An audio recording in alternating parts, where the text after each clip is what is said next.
apakah takdir itu bisa diubah oleh manusia? Dan pertanyaan ketiga, kan setan itu berasal dari api ya. Kenapa ketika Tuhan membuang mereka kembali ke neraka, mereka merasa sakit padahal sama-sama dari sana gitu loh. Jadi tidak ada Tuhan ciptakan setan dari api. Ya, kita nggak kenal itu konsep apa, itu ngawur itu. Kalau dia ciptakan setan, dia lebih setan berarti. Jangan percaya sama Tuhan yang begitu. Ya. Gitu ya, jangan sampai orang tersandung karena sikap dan tingkah kita yang seperti itu. Saya bang. Oh, Sabar, gitu ya, everything ya. oh iya bang. Bang, sebelum pergi ada satu pertanyaan tiba-tiba terlintas bang. Ya. Satu aja, besok saya pergi. Langsung saya dengar dari luar aja. Gini bang, kan saya dari yang pertama tadi saya bilang kayaknya salah lagi nih, tapi apa salahnya menanya kan? Saya mau bilang saya mau ikut MMA atau enggak, paling enggak UFC atau boxing yang maksudnya internasional. Nah, kalau saya kan bakat saya di situ, saya berdoa tiap hari. Masuk nggak doanya, dengar nggak Tuhan bang doa saya gitu? Kan saya ya kata abang tadi saya melakukan ya berantem, tapi di kompetisi bedanya ini. Itu didengar Tuhan nggak bang? Tuhan itu pasti mendengar, tapi belum tentu mengabulkan. Tuhan selalu menjawab doa, tapi Tuhan belum tentu mengabulkan doa. Jawaban Tuhan bisa ya, bisa tidak, tapi mengabulkan itu pasti ya. Jadi Tuhan itu selalu menjawab doa, tetapi belum tentu mengabulkan doa. Ya lihat aja nanti hidupmu seperti apa ke depan. Ya, apakah Tuhan izinkan kamu di sana? Kamu ya banyak hal lah. Jadi kamu berdoa sama Tuhan, kamu cari tahu hidupmu mau jadi apa, berdampak bagi apa yang mau kamu lakukan gitu. Ya. Iyalah bang. Terima kasih sudah memberi saya pendapat yang sangat saya mudah mengerti dan sangat bagus untuk saya cermati. Semangat selalu ya. Ya. Baik bang, semangat surga bang, sehat-sehat selalu, Tuhan berkati bang. Tuhan berkati. Ya bang, salam ya. Salam. Silakan Bro Sanski. Sabar ya Fazrin ya. Kita gantian. Kedengeran nggak kak? Ada, silakan. Kan kita kan tahu ya kalau Tuhan itu maha tahu. Terus untuk apa kita berdoa? Sedangkan kan jalan hidup kita kan udah pasti ada gitu, udah ditentukan. Apalagi Tuhan udah tahu. Terus tujuan kita berdoa itu untuk apa? Kayak kita meminta segala sesuatu, sedangkan Tuhan sendiri udah tahu kalau itu bakal dikabulkan atau enggak. Itu tujuan kita berdoa itu untuk apa? Terima kasih. Ya. Kamu maha tahu nggak? Enggak. Ya udah. Bukan Tuhan kan yang berdoa bagi kamu, tapi kamu yang berdoa sama Tuhan. Justru di dalam ketidaktahuanmu itulah kamu berkomunikasi dengan Tuhan untuk segala sesuatu yang kamu harapkan di dalam imanmu itu. Bukan Tuhan yang berdoa, dia udah tahu. Tetapi pengetahuan Tuhan itu tidak menjadi dasar penentuannya, bukan menjadi dasar penetapannya. Misalnya, Tuhan tahu nih, kamu besok butuh mobil. Ya. Nah, kamu minta mobil sama Tuhan. Tuhan tahu bahwa kamu nggak akan dapat mobil. Nah, bukan berarti Tuhan yang membuat kamu tidak mendapatkan mobil. Jadi kamu berdoa sama Tuhan, kamu berkomunikasi sama Tuhan itu atas dasar ketidakmahatahuanmu dan menyampaikan pengharapanmu di dalam iman kepada Tuhanmu itu. Makanya Tuhan Yesus beri teladan. Bapa kami yang di sorga, dikuduskanlah namamu. Doa itu bukan tentang minta-minta. Jauh lebih daripada itu. Ya kalau kita kan orang-orang yang bertanya, kenapa kita harus berdoa lagi sedangkan Tuhan tahu segala sesuatu. Ya kamu kan berdoa untuk minta-minta. Jadi seakan-akan Tuhan udah tahu apa yang kita minta, apa yang perlu didoakan. Iya, tapi dia mau sikap hatimu yang murni dari kamu dalam keadaanmu sebagai manusia. Datang kepada Allahmu. Kan begitu. Doa itu kan komunikasi sama Tuhan. Doa itu bisa mengucap syukur, berterima kasih. Ya. Dan banyak hal gitu. Jadi bukan tentang minta-minta, Bro. Doa itu bukan bermakna seperti itu. Gitu. Doa itu tentang relasi. Kita dengan Allah itu terikat dengan relasi. Nah, relasi yang menyambung relasi itu adalah doa. Ya, saya dengan kamu tidak perlu berdoa, saya dengan kamu. Ngapain saya berdoa sama kamu? Oh, kamu lihat saya lihat kamu kok.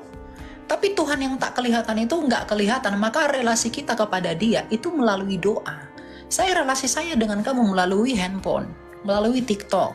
Relasi saya dengan papa saya melalui jaringan seluler misalnya. Ya, relasi saya dengan Tuhan itu terhubung melalui doa. Gitu. Jadi doa itu bukan minta-minta, doa itu tentang relasi. Ingat, mindsetnya jangan salah. Tuhan udah tahu, tapi kenapa kita harus berdoa? Doa itu ya berkomunikasi atas relasi itu. Ya kamu penting lah berrelasi. Itu pengantarnya kamu dengan Tuhan. Di dalam doa itulah kamu bisa berkomunikasi di dalam relasi yang kamu bangun dengan Tuhan. Kan begitu. Gitu ya. Jadi doa itu bukan tentang minta-minta. Gitu, siapa namanya? Senski. Tiga. Iya. Oke. Di yang bertanya di Mr. D. Makanya Rasul Yakobus berkata, doa yang besar, doa orang benar yang bersungguh-sungguh hati apabila didoakan itu besar kuasanya. Doa orang benar, orang yang benar di dalam Yesus ketika berdoa. Berdoa itu artinya berkomunikasi dengan Allah yang benar. Itu besar kuasanya. Gitu loh. Jadi itu tentang relasi. Ya, bukan tentang kamu minta ini lalu berdoa. Enggak, ya. Silakan Siska. Baik, selamat malam, Shalom. Terima kasih kesempatan. Jadi di sini saya memiliki 3 pertanyaan KL. Jadi pertanyaan pertama itu sedikit bercerita tentang kehidupan, di mana sekarang ini posisinya kan saya lagi di luar negeri gitu ya, kerja di Malaysia tepatnya. Nah, di sini tuh gerejanya sangat sulit. Terus sudah 2 tahun saya tidak pernah menginjakan kaki di gereja ataupun di rumah Tuhan. Apakah saya ini termasuk berdosa? Tapi itu bukan karena ketidakmauan saya, tapi karena memang kondisinya di sini tuh tidak ada yang gereja gitu loh. Ada sih, tapi bahasa Cina dan saya nggak tahu gitu loh. Itu pertanyaan pertama. Terus pertanyaan kedua, apakah takdir itu bisa diubah oleh manusia?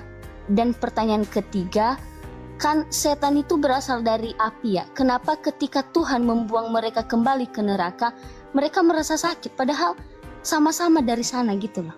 Terima kasih. Ya. Pertanyaan yang pertama, tidak ada gereja di sini. Gereja itu bukan gedung. Gereja itu ya kamu.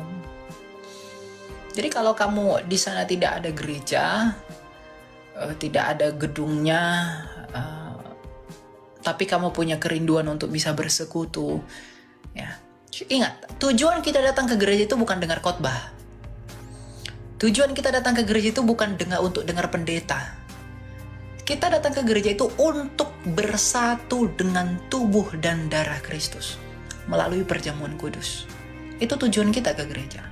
Dengar khotbah bisa di YouTube. Dengar khotbah bisa di mana-mana. Tetapi tujuan kita adalah menerima rahmat Allah, bersekutu dengan rahmat Allah di dalam perjamuan kudus sebagai tubuh Kristus. Kita yang adalah tubuh Kristus itu bersatu dengan kepala gereja yang adalah Kristus melalui rahmatnya di dalam perjamuan kudus. Itu sebenarnya tujuan kita. Tetapi in case kalau kamu mengatakan bahwa di tempat saya tidak ada gereja, ya, di tempat saya nggak ada gereja, tapi saya punya kerinduan untuk mau bersekutu, ya, apakah itu salah? Itu tidak menjadi salah, ya, karena itu kamu punya kerinduan, kamu punya keinginan, tapi fasilitas tidak memadai, maka kamu bisa sendiri di rumah, ya, di tempat kamu bisa beribadah sama Tuhan, kamu berdoa, ya, kamu bisa lakukan apapun lah untuk membangun relasimu dengan Tuhan, ya. Kalau kita melihat misalnya zaman-zaman gereja-gereja purba ketika Rasul Yohanes itu dibuang ke Pulau Patmos, itu waktu itu di abad pertama menuju abad kedua, pertengahan abad kedua, itu adalah masa-masa di mana gereja itu penuh dengan penganiayaan. Makanya Rasul Yohanes itu menuliskan kitab Wahyu itu mencerminkan bahwa gereja itu sangat mengalami penganiayaan pada masa itu. Nah, mereka pun beribadah di tempat-tempat kecil, di goa-goa. Kalau kalian pergi ke Israel, ada sebuah goa-goa di sana, tempat orang-orang itu bersembunyi, di mana orang-orang goa-goa itu dijadikan tempat persembunyian. Ketika pada zaman Antiochus Epiphanes itu, ini orang Yahudi bukan Kristen ya, itu dikejar-kejar, maka mereka bersembunyi di gua-gua itu. Nah, mereka nggak bisa keluar karena dikepung. Nah, di dalam gua itu mereka berdoa di tempat persembunyian itu. Nah, jadi nggak selalu merujuk kepada harus itu di sinagoga, harus di sini, enggak ya. Tuhan tahu apa yang ada dalam hatimu dan Tuhan tahu keadaan gitu. Jadi itu tidak menjadi berdosa selama kamu punya kerinduan. Selama yang kita rindukan itu adalah kebenaran, tapi keadaan tidak memungkinkan kita melakukan itu, ya nggak apa-apa gitu ya. Oke, pertanyaan yang kedua tentang takdir. Kekristenan tidak pernah mengenal takdir, ya. Makanya coba ya.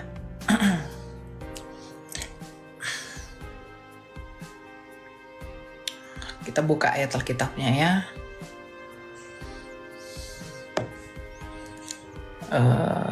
Sebentar, ini agak lemot dan ya.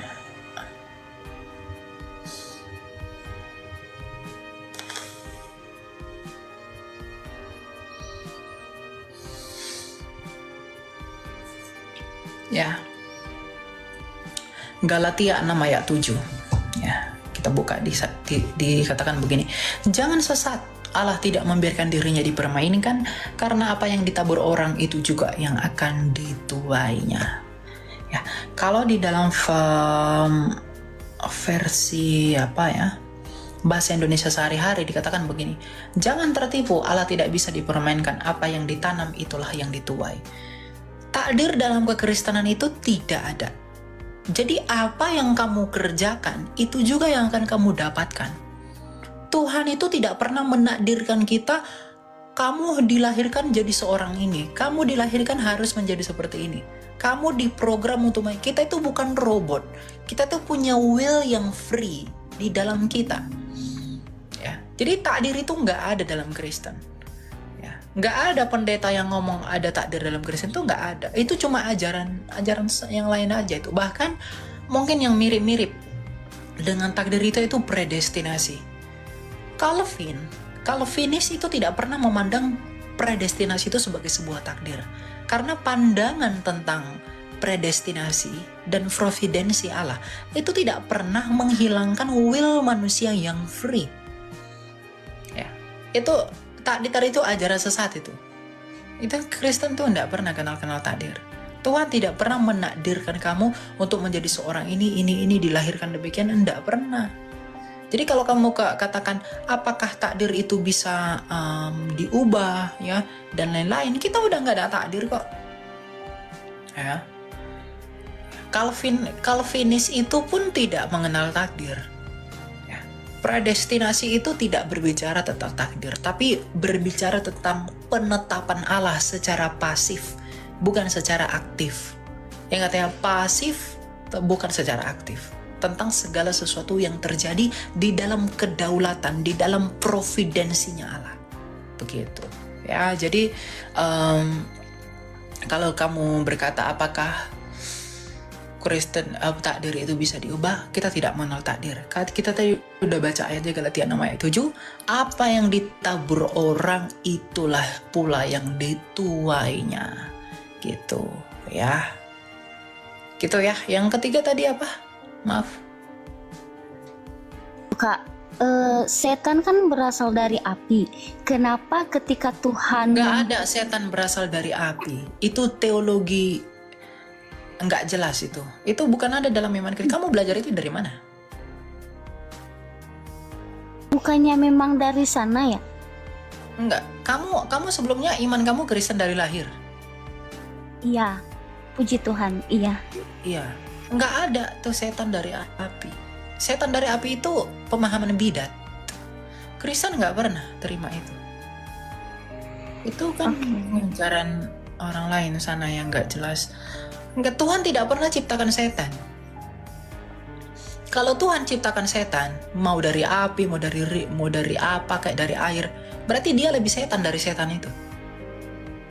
Berarti dia sengaja menciptakan kejahatan. Tuhan kita tidak Tuhan yang seperti itu. Jangan percaya sama Tuhan yang ciptakan setan. Kalau dia ciptakan setan, dia lebih setan. Ngapain dia ciptakan setan untuk sengaja menyesatkan manusia? Ya. Lalu setan itu apa? Setan, iblis, Satan itu adalah malaikat yang memberontak kepada Allah. Ya, coba kita buka dalam Yudas ya. Yudas 1.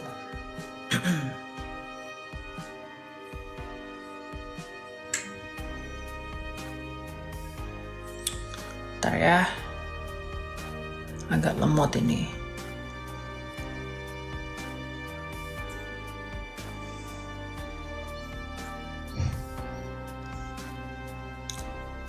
Nih. Dan bahwa ia, bentar ya, Yudas 1 ayat 6. Dan bahwa ia menahan malaikat-malaikat yang tidak taat pada batas-batas kekuasaan mereka, tetapi yang meninggalkan tempat kediaman mereka dengan belenggu abadi di dalam dunia kekelaman sampai penghakiman pada hari besar. Ya. Jadi, menurut Yudas 1 ayat 6, malaikat-malaikat yang tidak taat, yang memberontak itulah yang disebut setan. Karena Tuhan pada mulanya menciptakan malaikat itu semuanya baik. Ya, itu untuk tujuan yang baik. Tetapi malaikat itu dengan will-nya yang free. Malaikat itu ada free will. Meskipun dia pesuruh Allah, tapi dia punya free will. Ya, free will-nya itu disalahkan malaikat itu, disalahgunakan malaikat untuk memberontak kepada Allah. Dan ketika dia memberontak kepada Allah, benih dosa itu tumbuh di dalam iblis, di dalam malaikat itu, langsung dilempar dari neraka. Makanya Rasul Paulus berkata apa? Oleh karena ketidaktaatan satu orang, semua orang berdosa, dan oleh karena ketaatan satu orang, kita dibenarkan. Jadi akar dosa itu adalah ketidaktaatan. Ketidaktaatanlah yang menimbulkan benih dosa. Jadi ketika malaikat itu, nih kita baca Yudas 1 ayat 6, dan bahwa ia menahan malaikat-malaikat yang tidak taat pada batas-batas kekuasaan mereka. Jadi ada malaikat yang tidak taat. Inilah malaikat yang dilempar dari surga itu. Karena ketika mereka mulai tidak taat, maka benih dosa di situ muncul, maka mereka dilempar dari tempat Allah yang kudus itu. Ya, makanya Adam dan Hawa pun, Adam itu tidak taat dulu baru dia berdosa. Karena will yang dia gunakan, itu dia gunakan untuk tidak taat, maka ketidaktaatannya itu membuat dia berdosa. Jadi Tuhan itu menciptakan semuanya baik, sebab Allah itu baik. Tetapi, ya, free will yang diberikan kepada malaikat itu disalahgunakan untuk memberontak kepada Allah. Maka pemberontak itu menimbulkan benih dosa itulah yang membuat malaikat itu terlempar dari surga. Manusia pun begitu. Jadi tidak ada Tuhan ciptakan setan dari api. Ya, kita nggak kenal itu konsep apa, itu ngawur itu. Kalau dia ciptakan setan, dia lebih setan berarti. Jangan percaya sama Tuhan yang begitu. Ya. Oke Kak, terima kasih buat penjelasannya. Namun di sini masih menjanggal sedikit lagi gitu. Jika memang mereka itu adalah malaikat yang awalnya baik berubah menjadi tidak taat kepada Tuhan, lalu kenapa Tuhan membiarkan mereka menghasut manusia supaya manusia tersebut terjerumus ke dalam dosa? Kenapa Tuhan tidak mempertahankan kita gitu loh, biar kita tetap dalam Tuhan dan selalu berbuat baik gitu? Iya, Tuhan itu bukan Tuhan yang memaksa. Tapi Tuhan itu Tuhan yang memilih setiap kita mengikuti apa yang kita mau. Semua dari kita. Misalnya kebanyakan orang ngomong, kenapa ya Tuhan tidak cegah Adam dan Hawa itu jatuh dalam dosa? Kenapa Tuhan nggak cegah mereka makan buah itu ya? Nah, karena nggak tahu alasannya. Bahwa manusia itu diciptakan menurut gambar dan rupa Allah, Kejadian 1 ayat 26, dan manusia itu dianggap Tuhan sebagai dirinya. 1 Tesalonika 2 ayat 13. Walaupun kita tidak setia, ia tetap setia, karena ia tidak mungkin menyangkal dirinya. Karena kita ini diciptakan dari dia, oleh Kristus. Kolose 1 ayat 15, gambaran sang Bapa, ya. Yohanes 1 ayat 3. Nah, oleh karena itulah, apa yang kita pilih, meskipun Tuhan tahu pilihan kita itu salah, dia mengizinkan kita mengikuti itu. Jadi Tuhan itu tidak dorong manusia jatuh dalam dosa, tapi dia mengizinkan karena manusia pengen begitu. Itulah tanda Allah itu mencintai kemurnian. Itu membuktikan Allah kita tuh mencintai apa yang sebenarnya ada di dalam diri kita secara murni. Nah, setan itu pun begitu. Ya. Sebelum pada akhirnya setan itu dihukum, Tuhan itu memberikan kesempatan kepada setan itu untuk bekerja sesuai kemauannya. Tapi kembali lagi, yang setan ini uji dan mau cobai adalah manusia. Maka Tuhan mengizinkan dengan pemikiran yang sama. Tuhan mengizinkan setan untuk menggoda manusia, dan Tuhan menguji manusia di dalam pencobaan dari iblis itu. Tapi Tuhan tahu nggak hasilnya? Dia tahu manusia akan jatuh. Tapi pada saat yang sama, dia sediakan Mesias sebagai obat dan penawar. Gitu. Jadi ya begitu.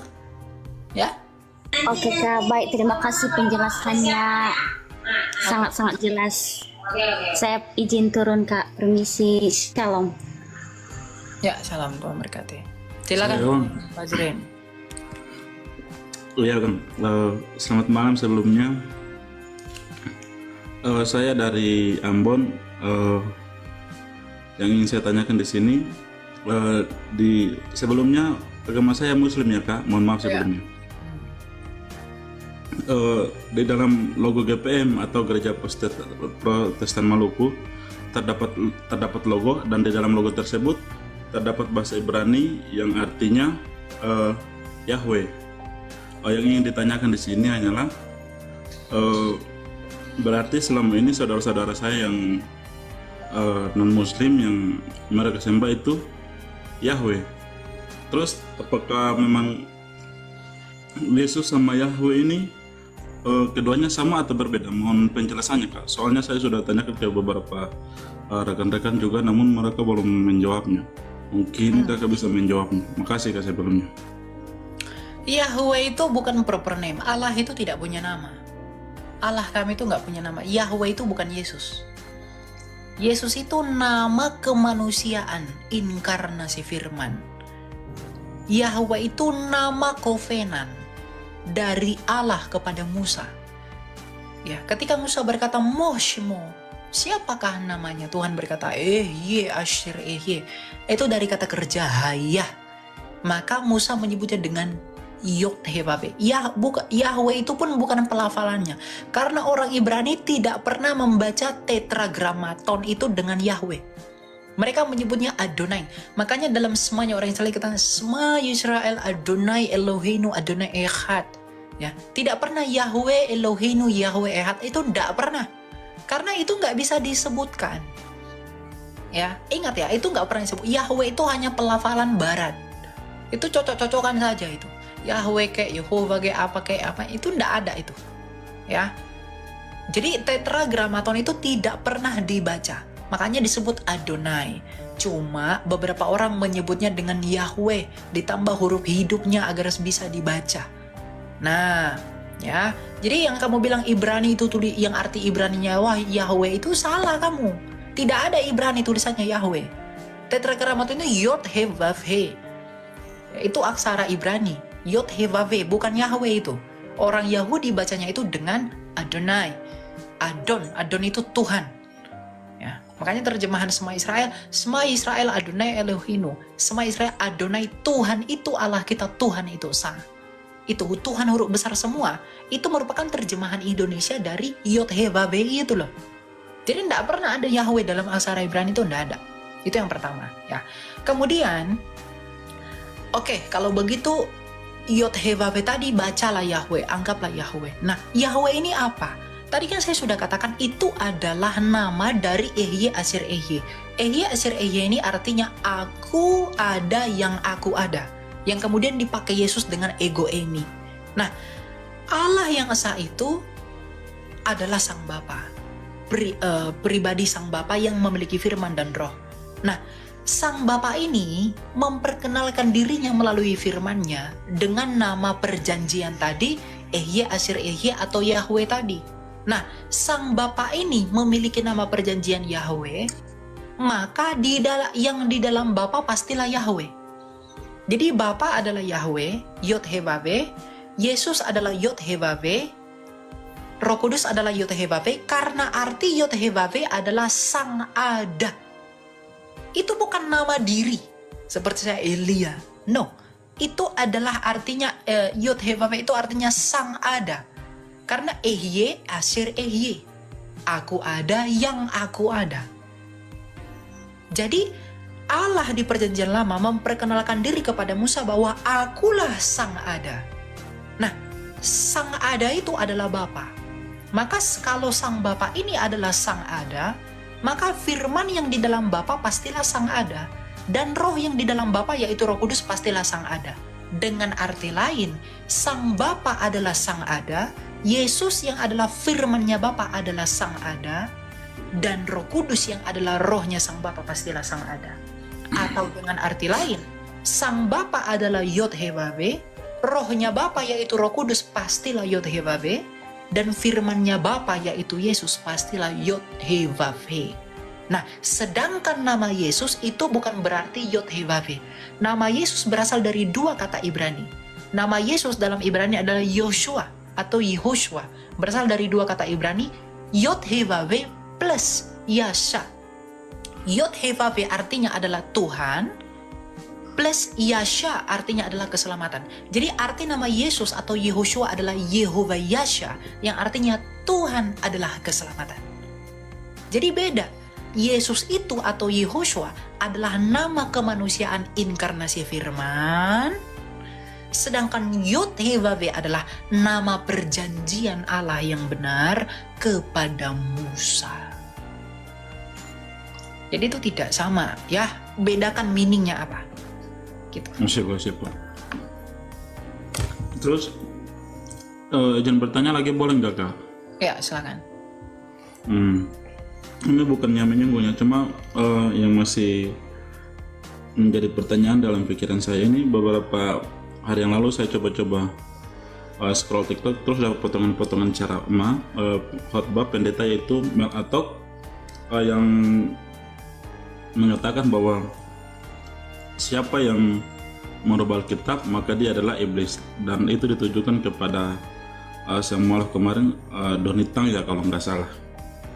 Terus Mel Atok mengatakan bahwa siapa yang merubah Alkitab berarti dia iblis, karena Donitang ini merubah Alkitab terus dijadikan sebagai lelucon gitu. Jadi yang ingin saya tanyakan di sini, tujuan dari perjanjian lama dan perjanjian baru itu untuk apa ya? Berarti perjanjian lama dan perjanjian baru itu berarti dirubah atau gimana Kak? Kalau dirubah berarti pendapatnya pendeta atau ini gimana menurut Kakak? Ya itu nggak berlaku. Perjanjian lama itu bukan, ini misalnya kitab, ini perjanjian lama. Perjanjian baru dipenyokkan bentuknya beda, jadi isinya beda-beda. Bukan gitu. Disebut perjanjian lama itu adalah kitabnya para nabi. Tanah itu berasal dari 5 kitabnya Musa, Torah, Nefim kitab para nabi, Yesaya, Yerebia, ya, Mika dan lain-lain, Amos, Obaja. Kemudian kitab Ketuvim, ya, Mazmur, Amsal, Pengkhotbah dan lain-lain, itu Ketuvim. Ya. Nah, jadi isinya Tanakh ini adalah kitab para nabi sebelum Yesus datang. Yang isinya adalah di mana para nabi ini bernubuat tentang Mesias yang akan datang, dan nubuat dan sejarah itu dituliskan oleh para nabi itu. Nah, perjanjian baru adalah tulisan-tulisan yang ada ketika Yesus sudah datang ke dunia tanpa mengubah yang lama ini. Jadi perjanjian lama itu bukan perjanjian baru. Perjanjian baru itu bukan perjanjian lama yang diubah-ubah. Jadi perjanjian baru ada, itu berarti perjanjian lama yang diubah-ubah. Bukan. Perjanjian lama itu adalah perjanjian bahwa Mesias akan datang. Itulah para nabi dan kitabnya mereka. Ya, perjanjian baru itu adalah perjanjian di dalam Kristus bahwa Mesias sudah datang. Itulah perjanjian baru. Jadi bukan perjanjian lama, kitabnya si Musa, si itu diubah-ubah, digobrak-gabrik, terus jadi baru. Enggak. Nggak ada yang diubah dari perjanjian lama. Jadi simpelnya perjanjian lama itu adalah nubuatan tentang Yesus yang akan datang. Ya, kisah-kisah para nabi, kisah-kisahnya tokoh-tokoh Alkitab, Ayub dan lain-lain sebelum Yesus lahir. Nah, setelah Yesus lahir ada perjanjian baru. Itu kisah-kisah mengenai Dia Sang Injil yang melahirkan perjanjian yang baru, yaitu keselamatan. Jadi perjanjian baru itu bukan perjanjian lama yang diubah-ubah. Nah, mindset kalian yang di luar Kristen ada perjanjian lama, perjanjian baru, ya karena itu. Oh, berarti kita kalian udah diubah-ubah, kok ada perjanjian lama, perjanjian baru? Karena nggak ngerti yang begini. Kalian berpikir bahwa perjanjian baru itu adalah perjanjian lama yang udah revisi terus ubah jadi perjanjian baru. Kan begitu kan? Padahal itu enggak pernah terjadi selama 20 abad, itu enggak pernah terjadi. Sejak Kristus ke dunia ini lahir. Enggak pernah itu terjadi. Gitu. Jadi maksud Melatok tadi itu bukan seperti yang kalian anggap. Jadi kalau kamu Melatok tadi bilang begini, ya itu nggak berlaku. Kenapa? Karena asumsimu itu yang membuat Melatok itu seakan-akan kontradiksi dengan kami. Padahal sebenarnya yang kamu asumsikan tentang iman kami itu salah. Nggak ada benernya. Gitu. Paham Kak. Makasih Kak penjelasannya, bagus sekali, bagus. Ya, gitu ya. Semoga Ya, Pak. kamu bisa mengerti ya. Ya. Ya, Pak, Ada lagi makasih, mau kamu Kak. tanya? Untuk sekarang itu aja dulu Kak. Soalnya yang teman-teman saya di sini juga kan banyak yang diolok-olok, terus nggak ada pembelaan saya. Nah, saya ingin membela mereka gitu. Tujuan saya gitu. Ya begitu ya. Ya Pak. Semoga bisa ya.